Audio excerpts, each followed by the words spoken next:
SRUSHTI. Yes, sir. SRUSHTI, I'm sure you must be following international things nowadays. Yes, sir. If you look at the situation in Sri Lanka, what do you believe is the problem, internal problem in the Sri Lanka, especially the problem with the Prime Minister and the President? Do you believe that after this Tamil thing, they have created two power centers within Sri Lanka, both powerful, and that's why this separation of power thing has created is an imbalance, and it will reoccur in future when the President and Prime Minister will not be on the same page. Sir, I don't feel I have adequate knowledge to comment on that, sir. Okay. Anyways, you took sociology as your discipline, and you studied in an engineering college, and you were part of the anti-ragging committee. Tell me, what is sociology of ragging? Are we actually a society of mob lynchers? Every time we get an opportunity, we actually mob lynch individuals. Ragging is one form of that. What do you say? So I will not say that we are a society of mob lynchers. I will say there have been instances where mob lynching has come out as the immediate expression of the anger of people.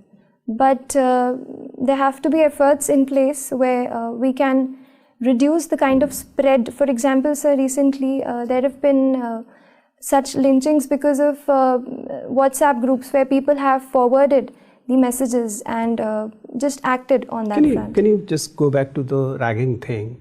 What, in your opinion, is sociology of ragging? Why do one rag?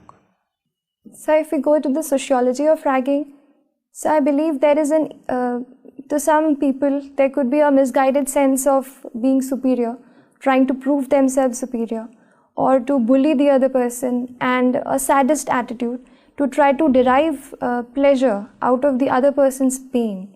I think, sir, this is the underlying... you believe it's an individual trait, it has nothing to do with the collective sense? Yes, sir, I believe it is an individual. Usually the ragging takes place, wherever ragging used to take place, and if it is taking place still, it is usually in groups. It is a group of seniors who actually rag a group of juniors. So then I'll say that it is an individual trait, but when like-minded people and students come together, they try to behave in this certain manner. You have taken some qualification in women empowerment. Yes, very recently. You are a very young aspirant. Suppose you get into the civil services at this very attempt, and you reaches the trainings. And in the academy, you feel that everybody is being very polite to you since you're very young. You're being kid-gloved in the entire training thing.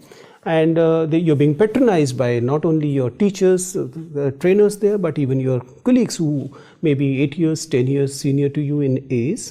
How will you handle this situation when you're not getting equal footing even in your training or in course of your civil services practice? So being kid-gloved, as you said, or being treated as such would not be, in my opinion, an appropriate way to handle or behave to a person. So, sir, I'll try to put forward this to whoever people I feel have been behaving with